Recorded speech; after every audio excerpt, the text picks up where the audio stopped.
Hello everyone, welcome back to my YouTube channel and Facebook page education hub BD. প্রত্যেক দিন পেজকে related সকল ধরনের exclusive update এবং authentic নিউজটি ভিডিওর মাধ্যমে আপনাদের কাছে পৌঁছে দেওয়া আমার একমাত্র কাজ।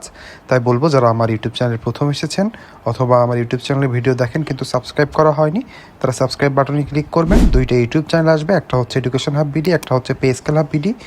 কষ্ট করে দুইটাই সাবস্ক্রাইব করে দিবেন। আপনার একটি মাত্র সাবস্ক্রাইব করা থেকে আমি নতুন নতুন ভিডিও সবার আগে বানিয়ে আপনাদের কাছে পৌঁছে দেওয়ার অনুপ্রেরণা পাই। তাই বলবো, যারা প্রথম এসেছেন অথবা এখনও সাবস্ক্রাইব করেনি তারা অবশ্যই সাবস্ক্রাইব করবেন। ভিডিওটি আপনার ভালো লেগে থাকে অবশ্যই লাইক করে দিবেন। কমেন্ট বক্সে লিখে জানাবেন যে আমি প্রত্যেক দিনে যে ভিডিও বানাই আমার কোনো ভুল ত্রুটি থাকলে সেটি আমি কিভাবে শুধরাতে পারি, অথবা আপনার কোনো মতামত থাকলে আমি যে পেজ রিলেটেড যে আলোচনা করি সেখানে আপনার কোনো মতামত থাকলে অবশ্যই কমেন্ট বক্সে লিখতে ভুলবেন না। তাহলে চলুন দেরি না করে আমরা মেন ভিডিওতে চলে যাই। আমরা নতুন ভিডিওতে চলে এসেছি। আজকের টপিকটি হলো নতুন পে স্কেল বাস্তবায়নের চাপ পড়বে যেসব খাতে। আপনারা সকলে জানেন যে এখন কিন্তু আমাদের বাংলাদেশি যে মেইন স্ট্রিম মিডিয়াগুলো আছে, যেগুলো অনলাইন পত্রিকা বলা যেতে পারে বা অফলাইন পত্রিকা যারাই আছে না কেন, তারা কিন্তু প্রত্যেক দিন এখন পে স্কেল রিলেটেড বিভিন্ন ধরনের আপডেট দিচ্ছে। সকল আপডেটগুলোতে আপনারা কান দিবেন না, বেশিরভাগ সবই কিন্তু ষড়যন্ত্র করা হচ্ছে। এখানে দেখানো হচ্ছে যে সরকার কিন্তু চাপে পড়বে পে স্কেল দিলে, সেই ভয়তে যেন সরকার আরও আলোচনা করে, পর্যালোচনা করে এবং যদি পে স্কেল দেওয়া হয় সেটি যেন খুবই নগণ্য পরিমাণে বেতন বাড়িয়ে দেওয়া হয়। এখানে দেখানো হচ্ছে যে সরকারি চাকরিজীবীরা হচ্ছে ভিলেন এবং সাধারণ মানুষজন হচ্ছে হিরো। এখানে যদি সরকারি চাকরিজীবীদের বেতন যদি বাড়ানো হয় পর্যাপ্ত পরিমাণে, তাহলে কিন্তু সারা দেশের মানুষজনের ক্ষতি হবে, এমন কিছুই কিন্তু পোর্ট্রে করার চেষ্টা করা হচ্ছে। তাই বলবো যে যেখান থেকে আছেন আপনারা সতর্ক থাকবেন এবং নিজের দ্ব্যর্থ কণ্ঠে জানিয়ে দিবেন যে সরকারি চাকরিজীবীরা এবার তাদের অধিকার আদার লড়াই মাঠে নামবে দরকার পড়লে। কিন্তু 2026 সালের জানুয়ারি মাস থেকে সরকারি চাকরিজীবীরা পে স্কেল নিয়েই তাই ছাড়বে। আপনিও 2026 সালের জানুয়ারি মাস থেকেই পে স্কেল বাস্তবায়ন চান কিনা এবং ডিসেম্বরের আগে সেটি যেন সেটি যেন যে প্রধান যে খসড়া হবে, মানে চূড়ান্ত যে খসড়া হবে, সেটা গ্যাজেট আকারে প্রকাশ চান কিনা সেটাও কিন্তু কমেন্ট বক্সে লিখে জানাতে ভুলবেন না। তাহলে চলুন আমরা আজকে টপিকগুলো জেনে নিই। নতুন জাতীয় বেতন কাঠামো আসছে 2026 সালে। অন্তর্বর্তী সরকারি কর্মকর্তা কর্মচারীদের জন্য নতুন পে স্কেল অনুমোদনের প্রক্রিয়ায় রয়েছে। এই নতুন কাঠামো অনুযায়ী বেতন 90 থেকে 97% পর্যন্ত বৃদ্ধি পেতে পারে। পরিকল্পনা অনুযায়ী এটি 2026 সালের 1 জানুয়ারি থেকে কার্যকর করার কথা রয়েছে। বেতন বাড়লে সরকারেরও ব্যয় বাড়বে। অর্থনীতিবিদদের মতে এই বেতন কাঠামো বাস্তবায়নে সরকারের ব্যয় বাড়বে কয়েক লাখ কোটি টাকা। অর্থ বিভাগ বলছে যদিও ব্যয় বাড়বে কিন্তু আয়ও কিছুটা বাড়বে, কারণ উচ্চ বেতনে কর্মচারীদের আয়করের আওতায় আসবেন এবং ভোগ ব্যয় বাড়লে রাজস্ব আদায় বৃদ্ধি হবে। এখানে কিন্তু সঠিক বলেছে অনেক যে অর্থনীতি বলেছে যে কিছু এক্সট্রা টাকা খরচ হবে, এটা সত্যিই এক্সট্রা টাকা খরচ হবে। কিন্তু এখান থেকে একটা জিনিস হলো যে সরকারি চাকরিজীবীদের যখনই বেতন বেড়ে যাবে, বিশেষ করে 15 লাখ সরকারি কর্মজীবী আছেন এবং সব কিছু মিলিয়ে এমপিওভুক্ত কর্মকর্তা কর্মচারী মিলিয়ে সরকারি পে স্কেলের আন্ডারে বেতনভুক্ত হবেন প্রায় 22 লক্ষ থেকে 23 লক্ষ সরকারি চাকরিজীবীরা। তাদের কিন্তু একটাই আশা, যেন তাদের বেতনটা একটি সম্মাননা পর্যায়ে বেতনটা বাড়ে। মুদ্রাস্ফীতির এই যে 10-11 বছর ধরে যে কোনো পে স্কেল আসে না এবং মুদ্রাস্ফীতির যে অনেক চাপ, এটি যেন তারা মোকাবেলা করতে পারে এই বেতন দিয়ে। আমাদের সকল সরকারি কর্মজীবীর যখন তাদের বেতন বাড়বে, তখন কিন্তু দেখা যাবে প্রায় সকল সরকারি কর্মকর্তা কর্মজীবী কিন্তু দেখা যাবে যে আমাদের আয়করের আওতায় চলে আসবেন। যখনই তারা আয়করের আওতায় চলে আসবেন তাদের কিন্তু অবশ্যই আয়কর দিতে হবে। সেই করের এক্সট্রা টাকা কিন্তু সরকারি কোষাগারে জমা হবে এবং সরকার এই টাকা দিয়েই কিন্তু উন্নয়নমূলক কাজকর্মগুলো চালাতে পারবে। অন্যদিকে যখন আপনি একজন মানুষের হাতে এক্সট্রা টাকা যাবে, সে কিন্তু দেশের ভিতরেই নানা পণ্য কিনবে এবং ভোগ করবে। যখন পণ্য কিনবে তার কিন্তু জিএসটি সরাসরি সরকারের কাছে যায় এবং যখন কোনো সেবা নিবে সেটারও কিন্তু জিএসটি সরকারের কাছে চলে যাবে। তার মানে যেভাবেই বেতন বাড়ানো হোক না কেন, যাই করার হোক না কেন, অপরপক্ষে কিন্তু সরকার প্রত্যক্ষ হোক বা পরোক্ষ হোক তারা কিন্তু লাভবান হবেই হবে। 22 লাখ সরকারি কর্মকর্তা কর্মচারীরা উপকৃত হবেন। এই পে স্কেল সুবিধা পাবেন প্রায় 22 লাখ সরকারি কর্মকর্তা কর্মচারী ও এমপিওভুক্ত শিক্ষক। অর্থাৎ সরকারি পরিবারগুলোর আয় দ্বিগুণ হতে পারে, কিন্তু এর অর্থনৈতিক চাপ পড়বে দেশের কোটি কোটি সাধারণ মানুষের উপর।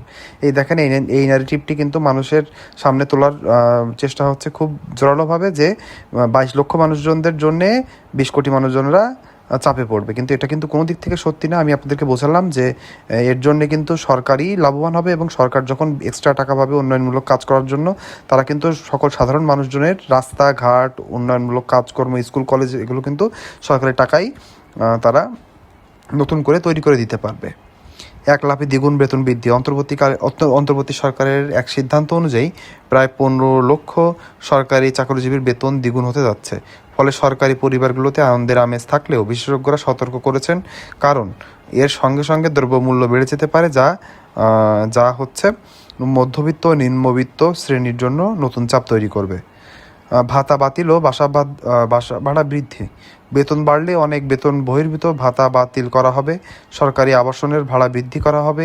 এর মানে সরকার সরাসরি না হলেও পরোক্ষভাবে করের আদায় বাড়বে, যার প্রভাব পড়বে সাধারণ মানুষের জীবনযাত্রায়। তার মানে বুঝতে পারলেন, যখনই কিন্তু সরকারি চাকরিজীবীদের যখন বেতন বেশি দেওয়া হবে, তার কিন্তু বাড়ি ভাড়ার পরিমাণও বাড়বে। আর বিশেষ করে সরকারি যে কোয়ার্টারগুলো আছে, সেখানে জানি আমরা সরকারি চাকরিজীবীরা বসবাস করে, সেখানের বসবাসের ভাড়াও কিন্তু বেড়ে যাবে।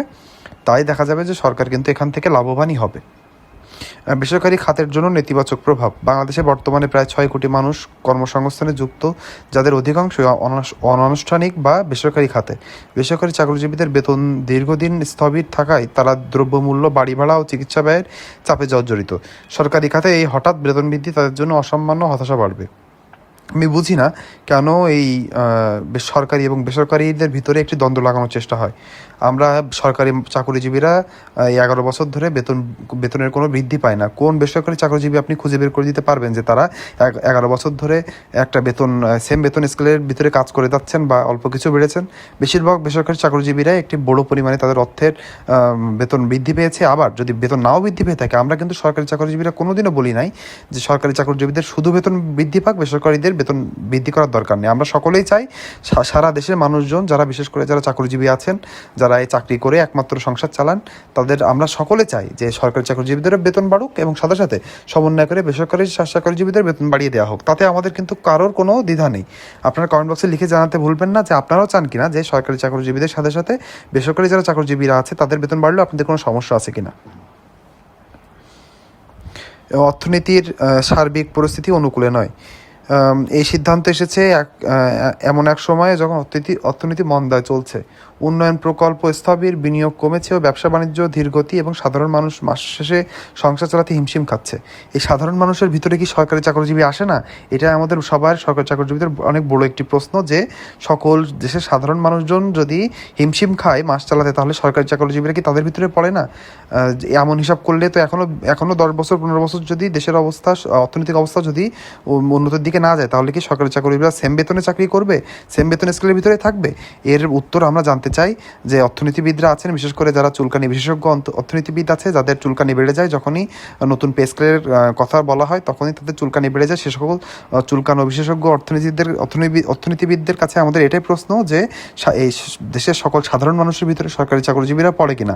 বিশেষ করে যারা 11 থেকে 20তম গ্রেডের ভিতরে চাকরি করেন, তারা অনেক অর্থকষ্টে থাকেন। তাদের এই অপ্রতুল বেতন ভাতা দিয়ে, সরকারি বেতন ভাতা দিয়ে কোনোভাবেই একটা 6 জনের কেন 3 জনের সংসারও চালানো সম্ভব হয় না। তাই এখন এইবার এই দাবিটি কিন্তু আমাদের মনের প্রাণের দাবি, এবং আমাদের এই দাবি আদায় যদি না হয়, তাহলে কিন্তু সরকারি চাকরিজীবীরা এবার দুর্বার আন্দোলন গড়ে তুলবে এবং রাজপথে তাদের অধিকার আদায় করে তাই ছাড়বে। এটা আমরা বলে দিতে চাই।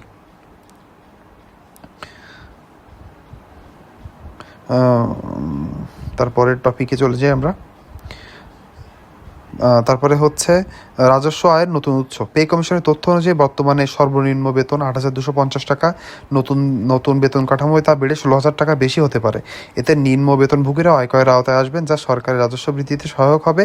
পাশাপাশি সরকারি বাসা ভাড়া সমন্বয় ও অন্যান্য কর পুনর্নির্ধারণ করা রাজস্ব বৃদ্ধির একটি বড় কৌশলে ব্যবহৃত হবে। এখানে একটা কথা বলা হয়েছে যে 8,250 টাকা থেকে বাড়িয়ে 16,000 টাকা। এটা কিন্তু আমরা ঘৃণা ভরে প্রত্যাখ্যান করলাম। বিশেষ করে নিচের গ্রেডের বেতন কিন্তু 100% বাড়ালেই হবে না, তার থেকে বাড়াতে হবে, এবং ন্যূনতম আমরা আশা করব 200% পরিমাণ যেন বেতন বাড়ানো হয়, বিশেষ করে যারা ন্যূনতম গ্রেডে আছেন। এই আপনি 16,000 টাকা দিলেও কিন্তু কোনোভাবেই বৈষম্য কমবে না, উল্টো বেড়ে যাবে। কারণ আপনারা সকলে জানি যে বাংলাদেশের এই পে স্কেলের টাইম নিয়ে কেমন ছেলেখেলা করা হয়।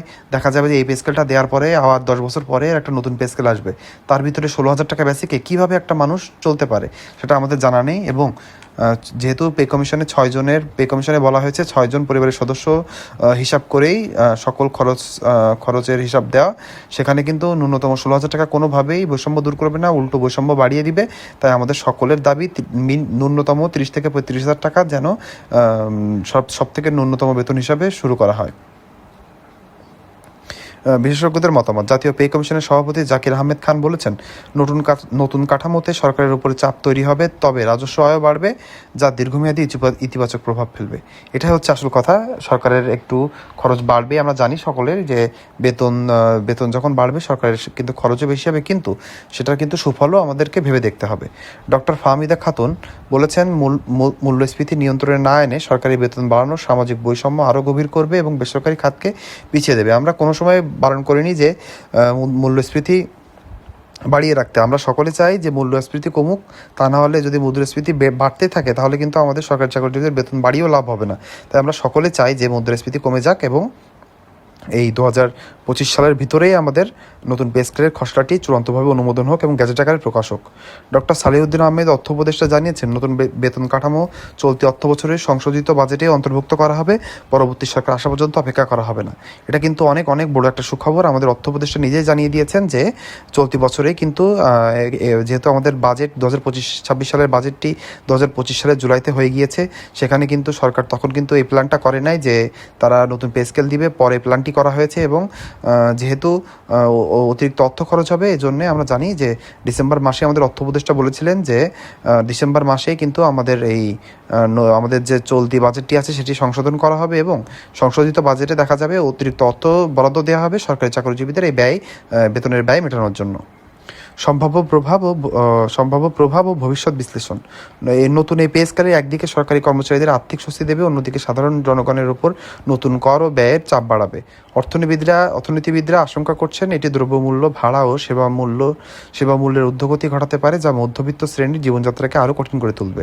তবে সরকারের আশা, দীর্ঘমেয়াদে আয়কর ও ভোগ ব্যয়ের মাধ্যমে রাজস্ব প্রবাহ বাড়লে অর্থনীতি স্থিতিশীলতা ফিরে পেতে পারে।